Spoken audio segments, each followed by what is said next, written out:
नमस्कार विद्यार्थी मित्रांनो, बांधकाम कामगार मंडळामध्ये विविध योजनांचा लाभ विद्यार्थ्यांना पालकांना मिळत असतो. तर त्यापैकी ना सर्वात महत्त्वाचा असा स्कॉलरशिप. मग जर त्यामध्ये तुम्ही 1ली ते 10वीचे विद्यार्थी असाल तरी सुद्धा तुम्हाला लाभ मिळतो. ग्रॅज्युएशनचे विद्यार्थी असाल तुम्हाला स्कॉलरशिप मिळते. त्यामध्ये मेडिकल इंजिनिअरिंगचे विद्यार्थी असे विविध वर्गातील विद्यार्थ्यांना यामध्ये लाभ मिळत असतो. आणि सोबतच पालकांसाठी भांड्याचा संच असेल किंवा मग पेटी असेल असे विविध योजना त्यामध्ये असतात. तर त्यापैकी एका पालकांचा आपण सकाळीच अर्ज भरला होता, तर त्यामध्ये त्यांना आज पेटी मिळाली, भांड्याचा संच मिळालेला आहे, जे की तुमच्या समोर लाईव्ह आहे.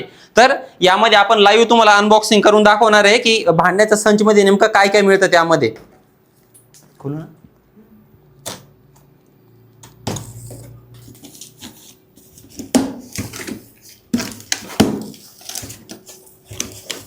अरे बापरे, बसन काय असं व्यवस्थित.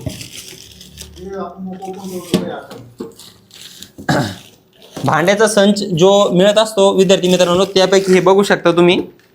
यामध्ये असे वेगवेगळ्या प्रकारचे भांडे मिळत असतात. बांधकाम कामगार मंडळाची यामध्ये नोंदणी करायची तुम्ही, आणि नोंदणीनंतर असे विविध प्रकारचे भांडे यामध्ये मिळत असतात, जे की बाकी आता खोलूनही दाखवतो तुम्हाला, फक्त व्हिडिओच्या माध्यमातून दाखवतो. याच्यामध्ये पूर्ण भांडे आहेत. मोठी पंचपात्री, ज्याला कोणी कोणी टिप पण म्हणतात, त्या टिपामध्ये सगळे भांडे ठेवलेले आहे. विविध प्रकारचे डब्बे वगैरे आहेत. त्यानंतर हे असे कुकर वगैरे असतं बघा. तर यासाठी प्रोसेस काय माहिती का, तुमचं बांधकाम कामगार मंडळामध्ये नोंदणी असणं आवश्यक आहे. त्यानंतर तुमचं जे कार्ड असतं ना, ते कार्ड ऍक्टिव्ह असलं पाहिजे. म्हणजे तुमचं त्याला म्हणतो आपण रिन्यू वगैरे केलेले पाहिजे, म्हणजे त्याची तारीख संपलेली नसली पाहिजे.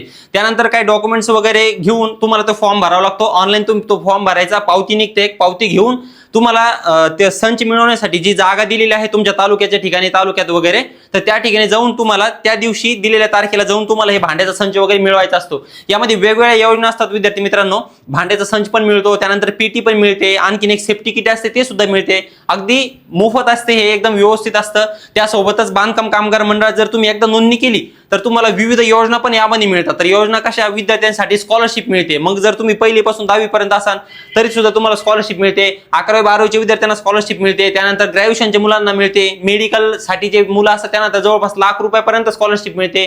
इंजिनिअरिंगच्या मुलांना स्कॉलरशिप मिळते. जर तुम्ही MSc शिकायचे असाल तुम्हाला ते सुद्धा तुम्ही फ्री ऑफ कॉस्ट मध्ये शिकू शकतात. अशा खूप साऱ्या विविध योजना यामध्ये असतात.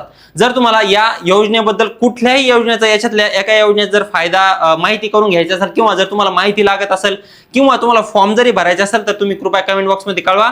आम्ही तुमच्या प्रश्नांचे लवकरात लवकर उत्तर देण्याचा प्रयत्न करू. त्यामुळे लवकरच तुम्ही बांधकाम कामगार मंडळाची नोंदणी करून घ्या.